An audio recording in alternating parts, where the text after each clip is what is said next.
In this video, we want to extract the date with a long format, meaning that we're going to be able to see the day and a date all into the same output. So for this function to work, we're going to need two variables here, one for the myDate, which is the current date, and one called extracted long date, which is going to be the output.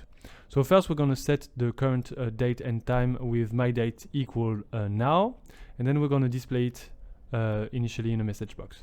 Then we're going to retrieve the date and the long format of it by using the variable extracted long date equals FormatDateTime, and the first parameter is going to be the variable myDate, and the second parameter here is going to be vbLongDate, which indicates that we want the long format of the date. And then we're going to display this output. So when I launch the macro, I can see that we are right now on the 19th of November 2020, and it's 11:05 a.m. And when I click OK, then now I can only see the long format of the date, so Thursday, November 19, 2020, so in letters.